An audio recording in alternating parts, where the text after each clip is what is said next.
Brothers and sisters, if someone is caught in a sin, you who live by the Spirit should restore that person gently. But watch yourselves, or you also may be tempted. Carry each other's burdens, and in this way you will fulfill the law of Christ.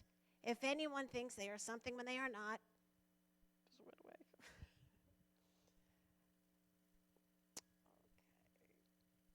If anyone thinks they are something when they are not, they deceive themselves. Okay, and at this time, Selena, I guess Vince mentioned already, she's pretty amazing. I've known her for a while. She's my sponsor and a dear friend. Her faith, hope, and courage is an inspiration. She has helped me in my spiritual journey and get closer to Jesus and build my relationship. She has an incredible story to tell. I get something new out of it every time she does it. It's never the same. It's always whatever speaks to her at that time. So without further ado, here is Selena.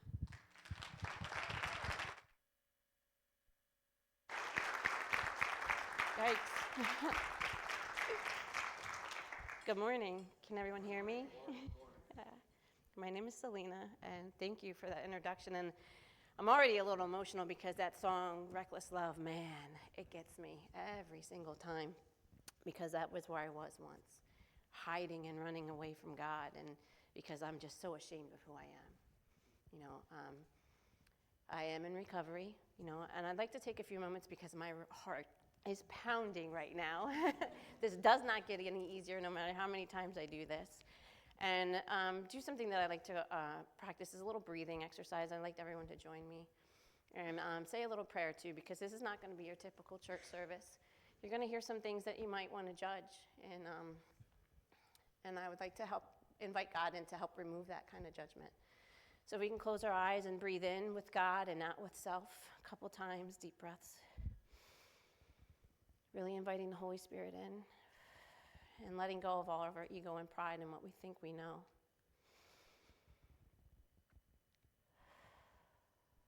God, thank you for providing this opportunity for all of us today.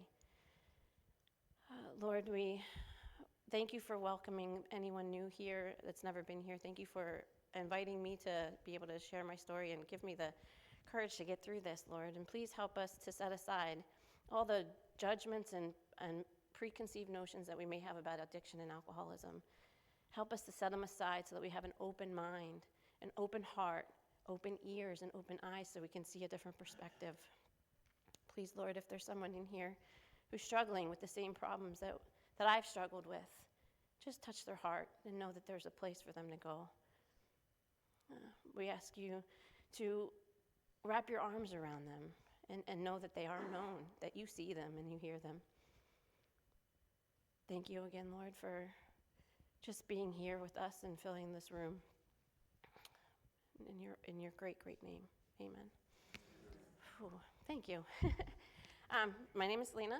I am a recovering addict and alcoholic. I have been clean and sober, sober for 7 years. Clean, I'm a cross addicted.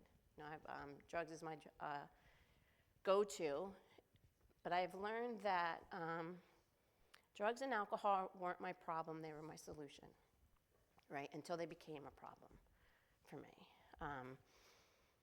I grew up in a mostly single-parent home. My mother raised me and my sister. I'm from Westchester, Pennsylvania. She got married very young to an active alcoholic and addict. My father was also a very abusive man. So, growing up, I had a little bit of church upbringing. They tried. I remember my father telling me that he brought me to prayer service with them once, and I'm sitting there. I'm probably like 3 or 4, rolling up a piece of paper, no clue what I'm doing. He sees me, he grabs it, because he knows what I'm doing. I don't know what I'm doing, but apparently he did. And so I took another piece of paper and started doing it again. And he's like, "What are you doing?" And I stand up real loud. I'm like, "I'm doing like you, Daddy." Apparently I was rolling a joint because that's what he did. So we never went back to that church. And that's just kind of how my life went. My dad was, the things that I do remember about him was not great. He was an abusive man. I remember the fights more than anything else. Apparently, I was his favorite. He tried to kidnap me. I don't remember that, thankfully. But then my mom and him, ultimately divorced, and he disappeared out of my life. And, there was other men in our lives. My mom did the best she could with what she had. I know that she met a man that raised me for a good part of my years, and he was also abusive. And I say this because it's important to understand that, like, I confused love with pain, and it started very, very, very young.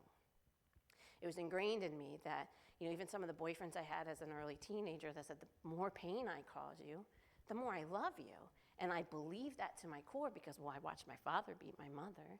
My stepdad favored my sister but beat me, but he supposedly loved me, right? So, that was just what I grew up with. So I believed them. And that's the kind of relationships I really lean towards. I chased after guys that were mean, that the bad boy persona, because, at least they paid attention to me. Because I just wanted to be seen for so long, I just didn't feel seen. I always felt like the black sheep of my family. The first time I picked up a drink, I was 15 years old. And there was pretty severe consequences right away. I was sexually assaulted. I don't remember it. I remember bits and pieces. Because the first time I picked out a drink, I blacked out completely. And I put myself in a situation that I didn't need to put myself in. And I learned that's kind of what I do. I set myself up.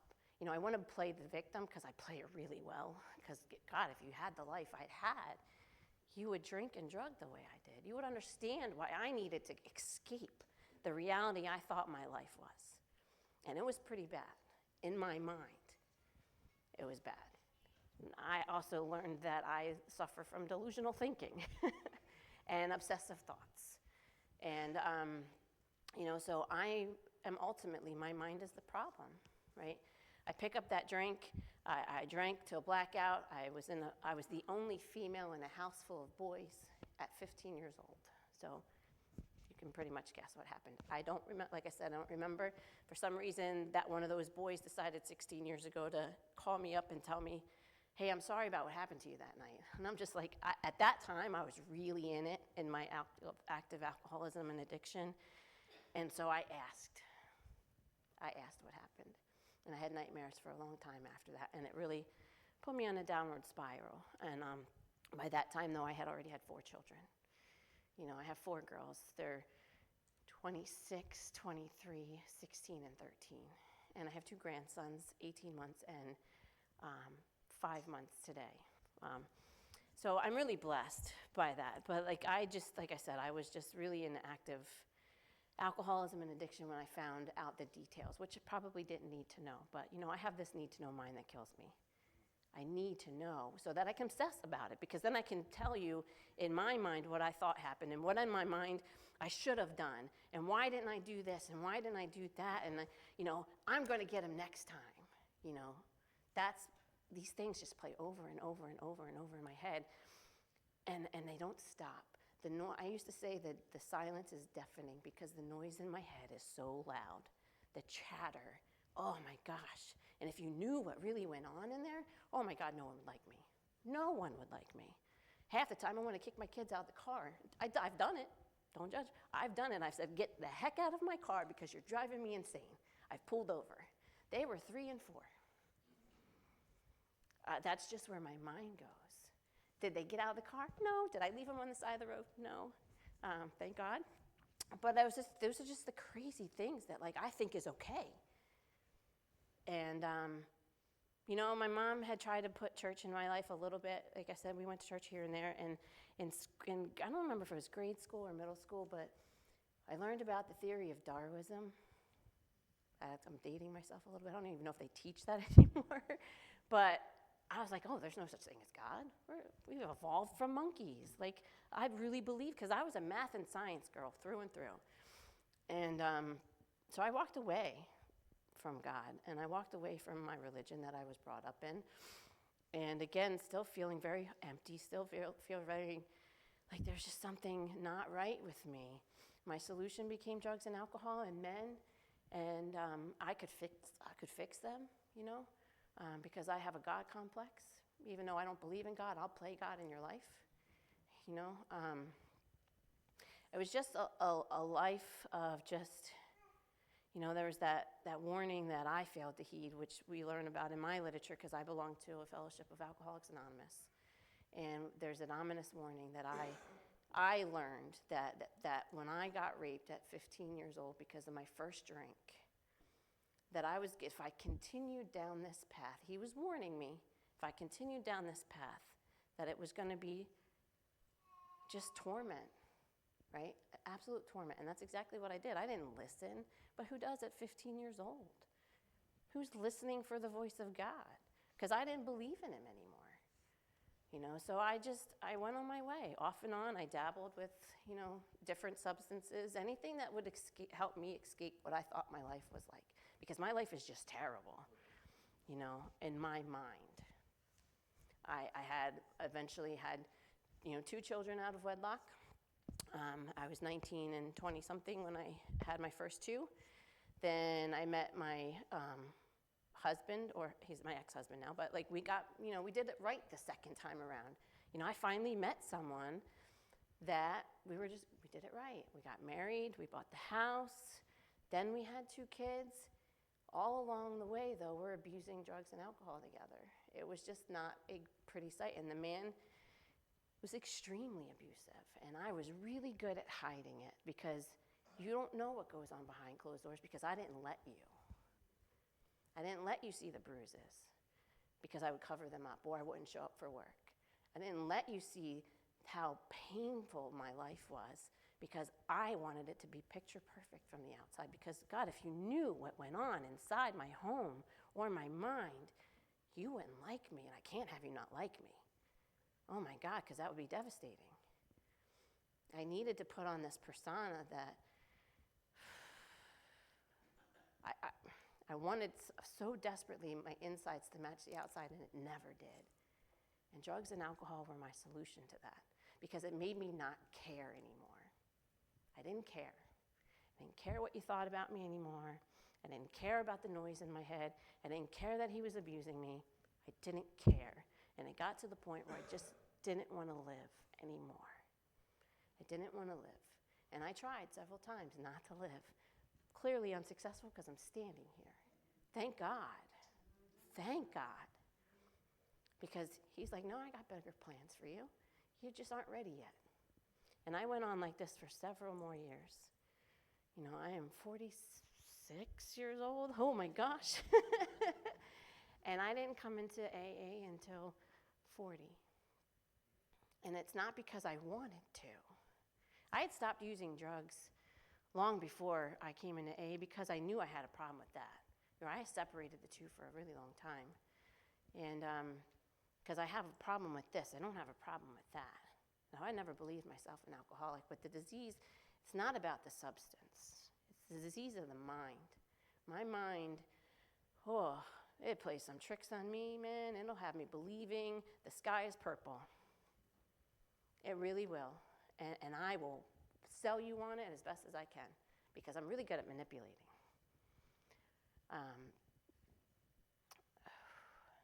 So I come in to the rooms of Alcoholics Anonymous. Well, let me back up a little bit. You know, my marriage was obviously not a good one. I got out of it after 15 years off and on. We divorced in 2013. We tried to reconcile in 2015. 2 years of still the same abusive narcissism. You know, I had to walk away. Even though I had stopped using drugs and he had stopped using drugs, and I just thought, well, now it's going to be perfect, right? You know, he's still drinking. I'm still drinking. You know, I'm going to book clubs with the housewives, and we are talking about the book for all of 5 minutes and drinking until 3 a.m. because that's normal. With my husband sitting at home with the kids calling me like, your kid's sick at home. I'm like, I'll be home in 5 minutes. 3 hours go by. He can sit home with the kids for a little bit. I get one night. You know, I'm doing this all by myself most of the time. He's working. I'm a stay-at-home mom, whatever. I get one night. So I let loose on those one nights, you know, because that's normal for me. So anyway, ultimately, we separated for the final time, and I don't know how to be alone. I really don't. It's not some place that I want to be. ever. So I always either had someone ready to go in my back pocket, or there was someone shortly after. I've never stayed single for very long, ever. So I had met a guy online shortly after I left my husband again.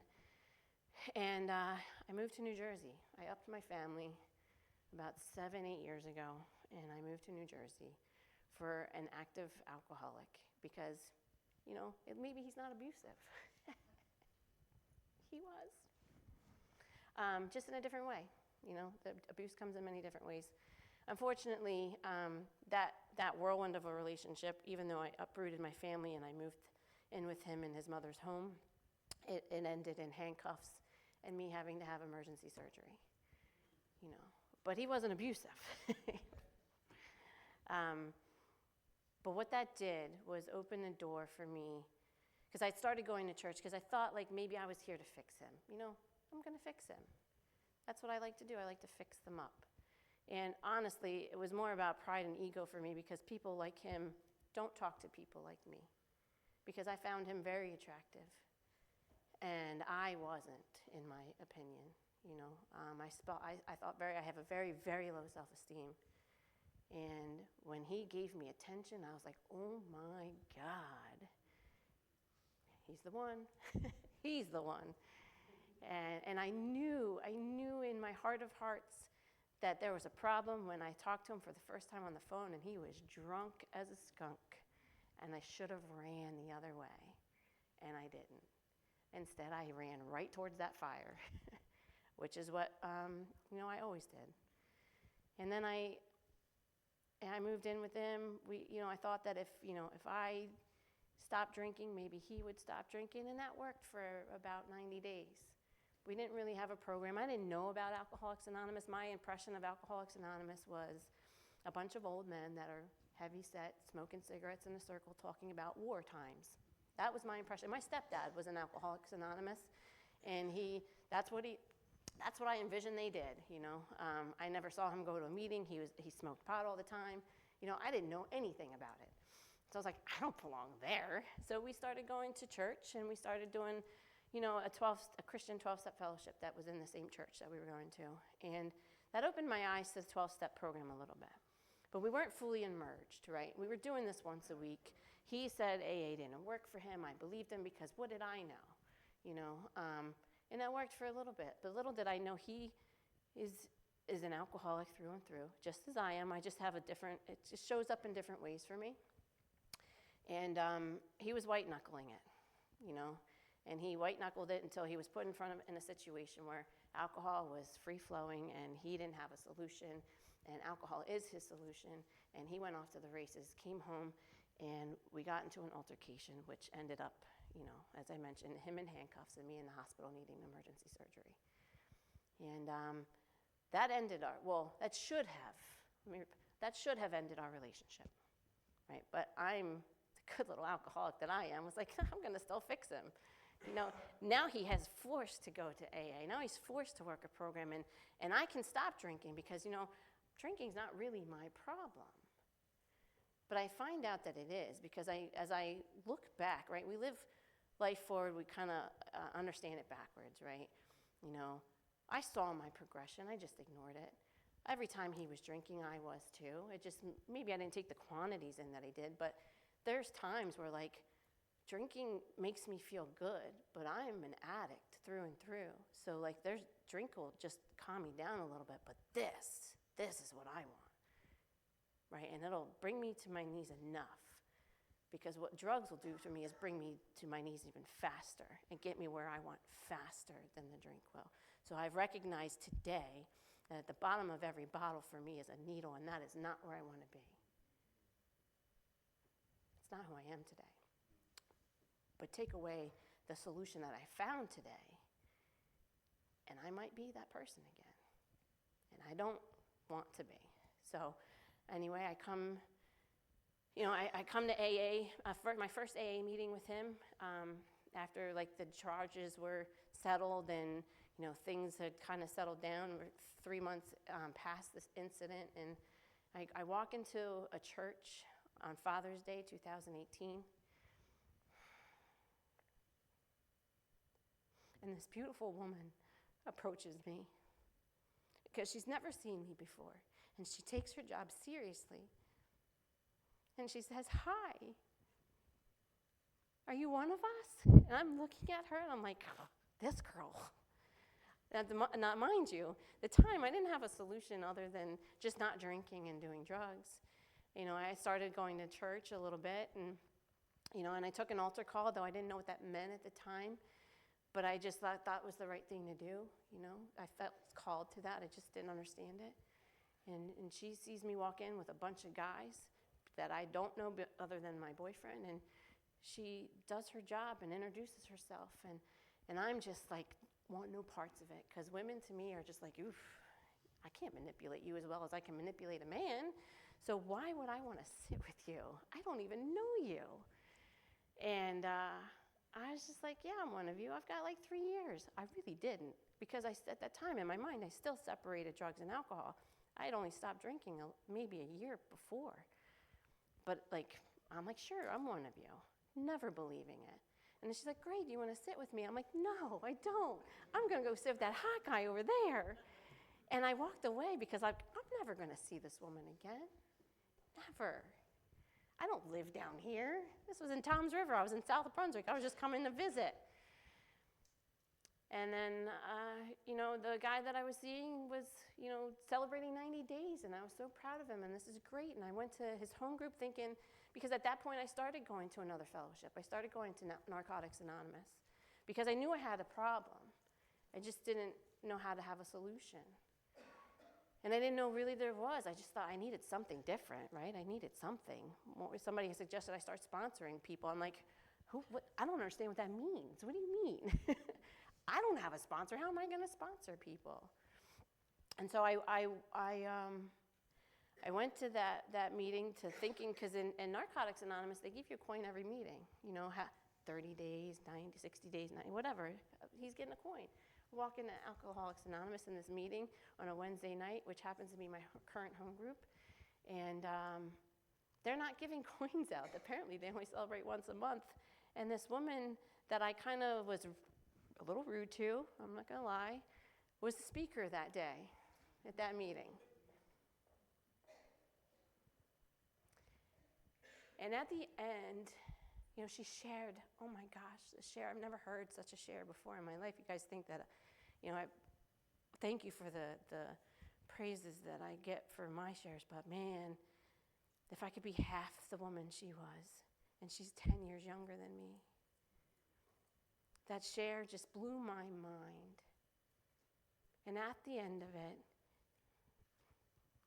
she comes up to me and remembered my name. She remembered my name, and I am someone that just how? I'm so forgettable. And this woman remembered my name. And if that's not God working through her, I don't know what that is. And then she asked me how I was doing, and I was like, I don't know.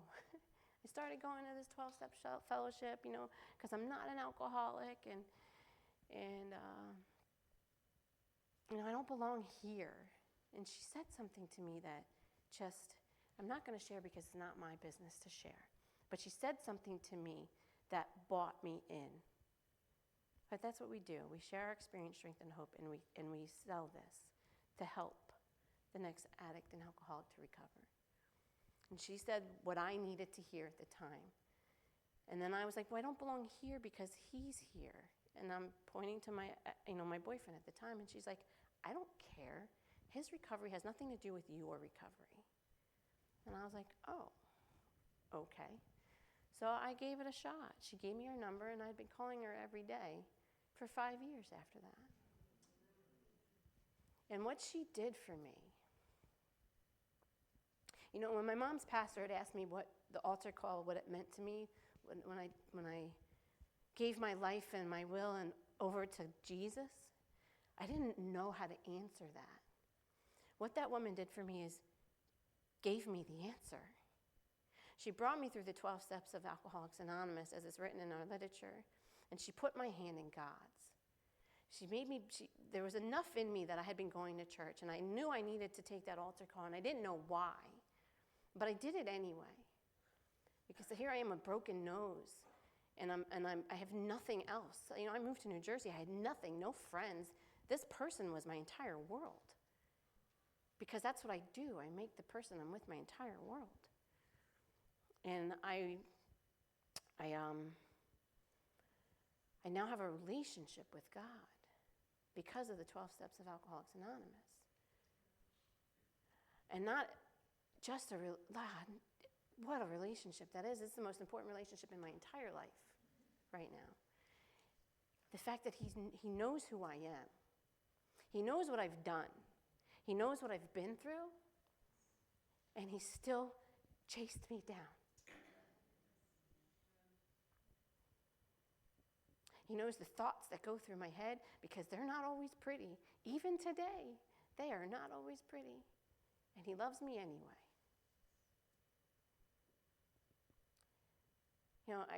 I go through these steps, and what a gift. What a gift, because I'm full of anger. I'm full of self-pity, and I don't even know it. And I want to blame all of you because I didn't do anything wrong. How could I? That's just the hand I was dealt, But it turns out I'm selfish and self-centered to my core. And that I put myself in all these positions that I get hurt. I put myself there. I'm not saying I deserved what happened to me when I was 15 years old, but I put myself there. So how can I blame someone else? And if I really take a really deep look at that, well, have I done something like that to anyone else? Have I assaulted anyone? Absolutely not. But I've certainly used my sex powers as a way to get what I want. So how dare I be so angry at this young boy who had no idea what he was doing either, probably, just as sick as I am? How dare I carry that for 25 years? And I let it go because of this program. And I forgave him. It doesn't mean I condone what he did. It doesn't mean that anything wrong that anyone does is condonable. It just means that I forgive them so I can move forward, so I can be free. Because God breaks those chains for me. Only through this program that I was able to learn that. I'm free to walk with my head held high. I don't carry the shame of that assault anymore. I don't carry the shame of being labeled as an addict and an alcoholic. I'm proud of that because I wouldn't be the woman I'm standing here today if it wasn't for that. I wouldn't be able to share my experience, strength, and hope with you if it wasn't for that. I'm a free woman today. And my relationship with God is unbelievable. My God, he's been with me my entire life, and I never knew it. Never knew it. When I was going through that breakup, and he had to leave, and he was in jail, and, I didn't have a job, I had no friends. I had 83 cents in my bank account. 83 cents. And I'm supposed to feed 2 children and 2 cats. And I didn't get paid for 2 weeks because I'm on disability. And I didn't know how I was going to make ends meet. And I'm like, God, please. I need, at this point, these are foxhole prayers because I still didn't understand my relationship with God yet. But I'm like, please, God, I don't know what I'm going to do. And in that moment, God started really showing up for me. And I started to see that. It's not that he's ever abandoned me. I'm the one that walked away, not him. I started to see that next day, my friend was like, hey, and I was just talking to her. I wasn't asking for anything, but she's like, here's $50. You give it to me when you can so you can get food for the kids. And that $50 gave me 1 week of food. And then the following week, I'm in the same position. God, I have 83 cents and I got to feed the kids. What am I going to do? And my ex's mother came over and brought me food because she went to Costco and split her food with me. And that got me through the next week. And then I got paid again. And then I got a job. I hadn't worked in 10 years.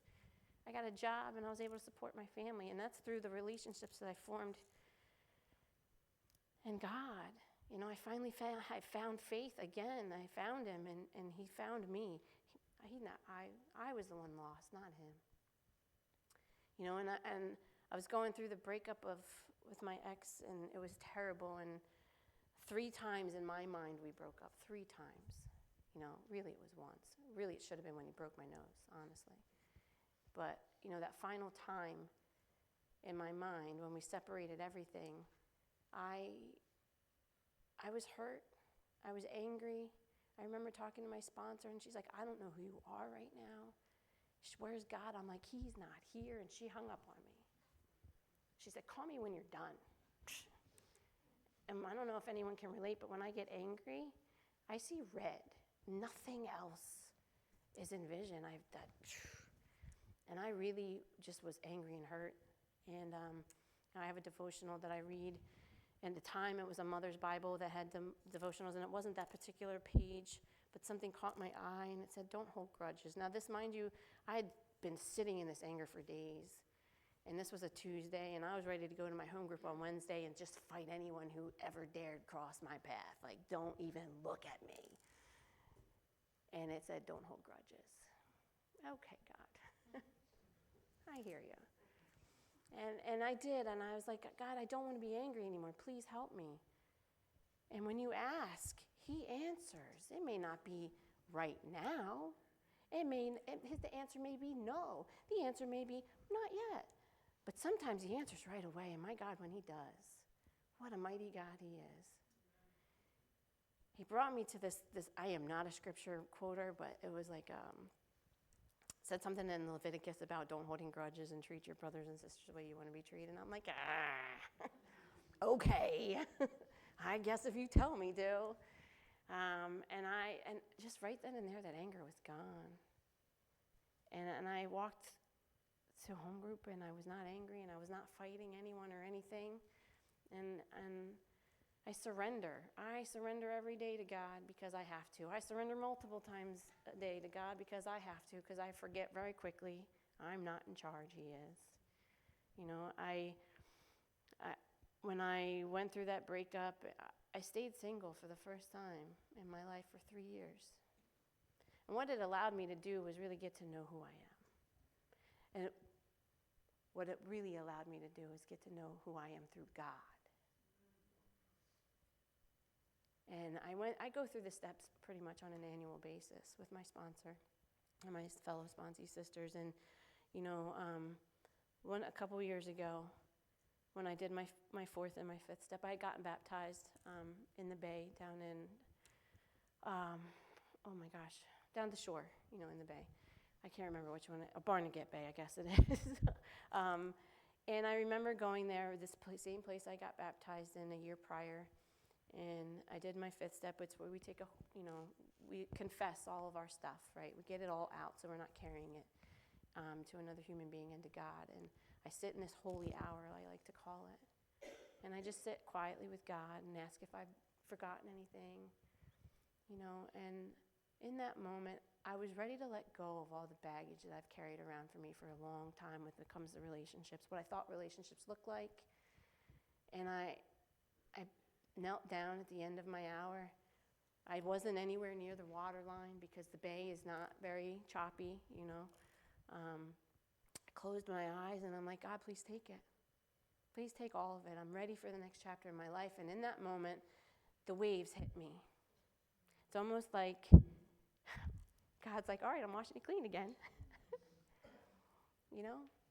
And I get in my car, and Carrie Underwood, there's something in the water, comes on. And I just start bawling. And the very next day, I went on a first date with my current partner, who has shown me what real love looks like when you have a relationship built on God.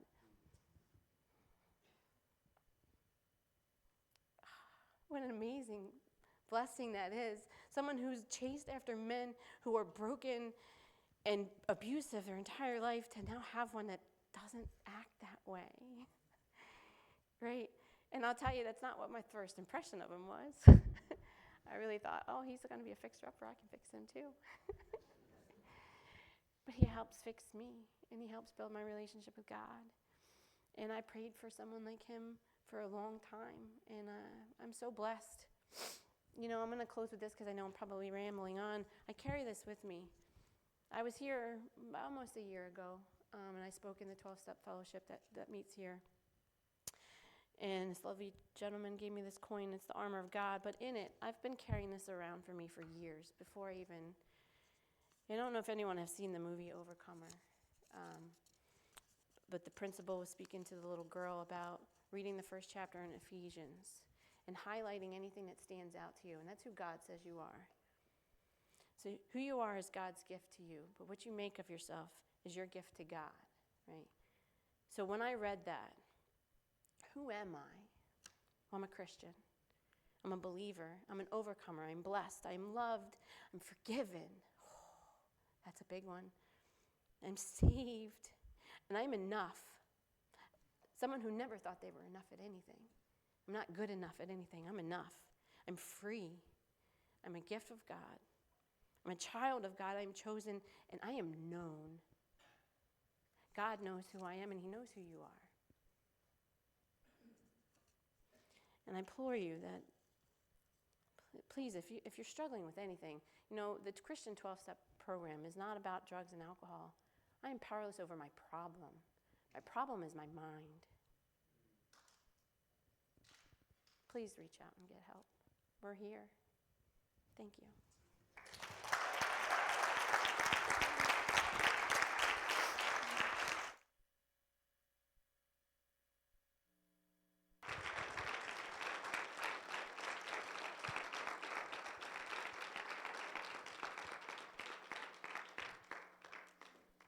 Thank you so much, Selena. We appreciate that. One of the things I was thinking as you were sharing was you cannot be well if you do not acknowledge what isn't. And I think it takes a great deal of courage, be it in a setting like this or in all of the places that you share, to kind of just let people into your world, where you've been, who you are, who you no longer are anymore. And I think that's a great gift to the rest of us, because we're all on a journey. We're trying to figure it out, and some days are better than other days, but there are some days that we wonder if we're going to make it, And so thank you for sharing your journey to this point about how God has brought you along, even when you weren't acknowledging that God was there. So thank you so much. If you would all please stand, we're going to close our time together. At the end of our meetings on Tuesday night, we gather in a circle. We won't do that today, but we gather in a circle, and we pause for a moment, remembering all those who are sick and suffering.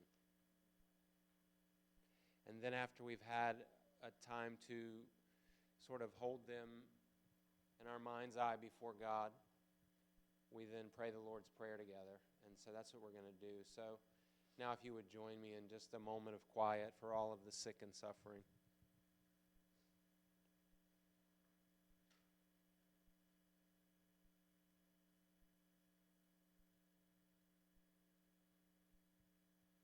And then we ask, who brought us here? Father, who art in heaven, hallowed be thy name. Thy kingdom come, thy will be done, on earth as it is in heaven. Give us this day our daily bread, and forgive us our trespasses, as we forgive those who trespass against us. And lead us not into temptation, but deliver us from evil. For thine is the kingdom, the power, and the glory, forever and ever. Amen. We say, keep coming back. And I say that to you. If you can stay for a while, especially if you're newer, we're going to have an area where we do a meet and greet. We'd love for you to stay. But if not, God bless you. Be people of grace and peace. We'll see you again.